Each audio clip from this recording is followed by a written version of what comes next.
পঞ্চায়েতের বিরুদ্ধে দুর্নীতির অভিযোগ এনে পঞ্চায়েতে ডেপুটেশন দিল বিজেপির কর্মীরা। দীর্ঘদিন ধরে পঞ্চায়েতের বিরুদ্ধে দুর্নীতির অভিযোগ তুলেছিল বিজেপির কর্মীরা। এবার সরাসরি দুর্নীতির অভিযোগ তুলে পঞ্চায়েত ঘেরাও করে বিক্ষোভ দেখালেন এবং ডেপুটেশন দিলেন বিজেপির কর্মীরা। বিষ্ণুপুর থানা বাঁকাদহ পঞ্চায়েতের ঘটনা।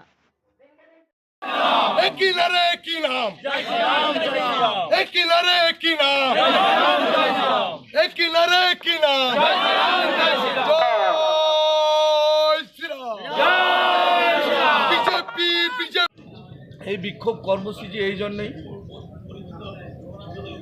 এখানে যে দুর্নীতি হয়েছে 100 দিনের কাজ থেকে নিয়ে আমফানের যে দুর্নীতি এবং স্বচ্ছ ভারতের যে দুর্নীতি, এসব যে দুর্নীতি নিয়ে আমরা ডেপুটেশন আজকে প্রায় 1 মাস আগে ডেট করেছিলাম। সেটা আমাদেরকে পারমিশনও দিয়েছিলেন, সেই কপি আমাদের কাছে আছে। কিন্তু আমরা ডেপুটেশনের জন্য প্রায় 2000 মানুষ নিয়ে আমরা ডেপুটেশন দিতে আসি।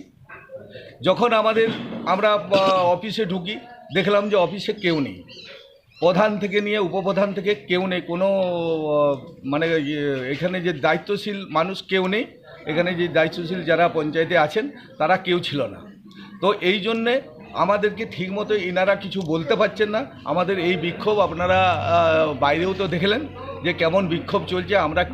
আমরা যে মানুষের কাছে জবাব দেবো, সে এখন কি জবাব দেবো সেটাই আমরা খুঁজে পাচ্ছি না, এনাদের কাছ থেকে কোনো জবাব পাচ্ছি না। প্রধান যিনা হয়েছেন বা যারা মেম্বার হয়েছেন কেউ তো ইলেক্টেড নয়, সবাই সিলেক্টেড। তাই যে আমাদের বাঁকাদহ পঞ্চায়েতে আমার মনে হয় বিষ্ণুপুর বিধানসভায় যে 12টা পঞ্চায়েত আছে তার মধ্যে সবচেয়ে বেশি দূর আমাদের বাঁকাদহ গ্রাম পঞ্চায়েত। একদম আমাদের যে 8 দফা দাবি ছিল, সেই 8 দফা দাবি, তাতে পিএমওয়াইসের যে ঘর, স্বচ্ছ ভারত মিশন এবং সবচাইতে বড় দুর্নীতি 100 দিনের কাজ এবং আমাদের টেন্ডার, যেটা আমরা চাই যে টেন্ডার হোক। এবং আমাদের বাঁকাদহ পঞ্চায়েতে আমরা বিগত বেশ কিছু দিন ধরে লক্ষ্য করছি কোনো টেন্ডার ওপেন করা হয়নি।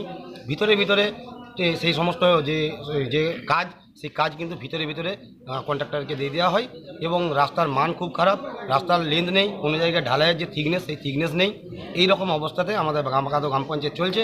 আজকে আমাদের যে ডেপুটেশন ছিল, প্রধান সাহেব উনি অসুস্থ, ওনার পরিবর্তে ওনারা কথা দিয়েছিলেন যে আমাদের উপপ্রধান থাকবেন, কিন্তু দুর্ভাগ্যের বিষয় ওনারা সকলেই পঞ্চায়েত ছেড়ে চলে গেছেন।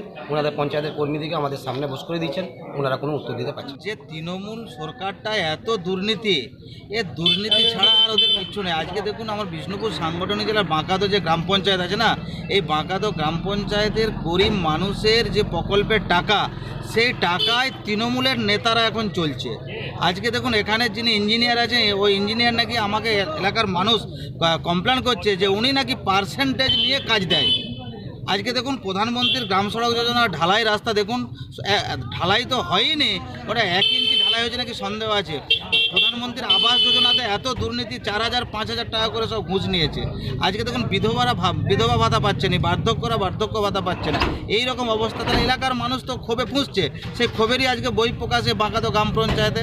আগামী দিনে দেখবেন প্রত্যেকটা পঞ্চায়েতে এইরকম গ্রামের মানুষ গিয়ে পঞ্চায়েত ঘেরাও করবে এবং তারা তাদের অরিজিনাল দাবি দাওয়াগুলো আদায় করবে। অরিজিনাল দাবি দেওয়া আদায় করার জন্যই তো ভারতীয় জনতা পার্টি আছে। ভারতীয় জনতা পার্টি মানুষের সমস্ত নিরপেক্ষভাবে অরিজিনাল দাবি দাওয়াগুলো যাতে পাইয়ে দেওয়া যায়, সেইটারই আজকে আমাদের প্রতিফলন। মুখ্যমন্ত্রী 9 বছরে শুধু কতকগুলি কাটমানির নেতা বানিয়েছে।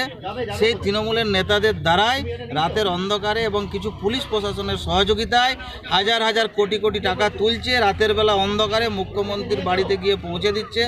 তোমার টালির ওখানেতে দেখুন মুখ্যমন্ত্রীর ভাইপো, যিনি হচ্ছে তোমার ছোটোখাটো একটা ব্যবসা করতে, আজকে দেখুন কয়েক হাজার কোটি টাকার মালিক। তো বুঝতেই পারছেন কেমন উন্নতি হচ্ছে, তো বুঝতেই পারছেন।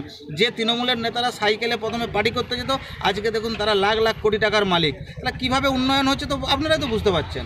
এলাকার মানুষ বলবে কি উন্নয়ন হচ্ছে। বাঁকুড়া থেকে পাপিয়া বারুই রিপোর্ট, নূতন ভোর।